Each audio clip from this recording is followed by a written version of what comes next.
ഞാനിപ്പോൾ നിൽക്കുന്ന സ്ഥലം ഇത് മംഗലാപുരത്ത് ഒരു കടലിൻ്റെ പരിസരത്താണ്. എൻ്റെ കുടുംബത്തിൽപ്പെട്ട ഒരാൾ ഒരു പെണ്ണുങ്ങ് മരണപ്പെട്ടു പോയ കാരണം കൊണ്ട് ഞാൻ വന്നതാണ് കാണാൻ വേണ്ടിയിട്ട്.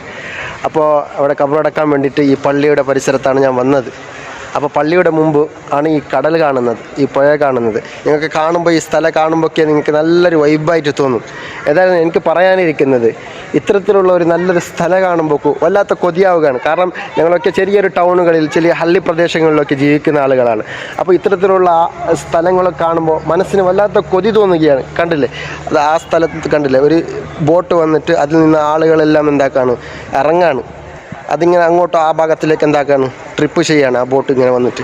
അതെല്ലാം കാണുമ്പോൾ വല്ലാത്തൊരു സന്തോഷം തോന്നുകയാണ്. നമ്മുടെ നാട്ടിലാണെങ്കിൽ കുട്ടികൾ വൈകുന്നേരം ആകുമ്പോൾ വീട്ടിൻ്റെ പുറത്തിറങ്ങാൻ പാടില്ല, പിന്നെ അവർക്ക് ടൗണുമായി യാതൊരു ബന്ധമില്ല. ഇത് ഇവിടെ കണ്ടില്ലേ, ഈ കുട്ടികൾ കണ്ടില്ലേ മണലിൽ വന്ന് കളിക്കുകയാണ്.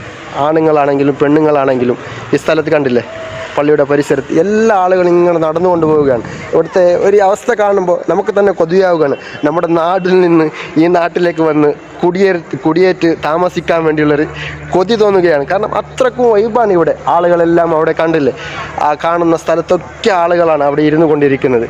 അവർ ആസ്വദിക്കാൻ വേണ്ടി ഇപ്പോൾ കുടുംബബന്ധം പുലർത്തുക എന്ന് പറയുന്നത് അവർക്ക് കാല് സ്നേഹം കൊടുക്കുക, ഭക്ഷണം കൊടുക്കുക എന്ന് മാത്രമല്ല, അവർക്ക് കറങ്ങേണ്ട സ്ഥലങ്ങളിലൊക്കെ അവർ കറക്കാൻ വേണ്ടിയിട്ട് നാം ശ്രമിക്കണം.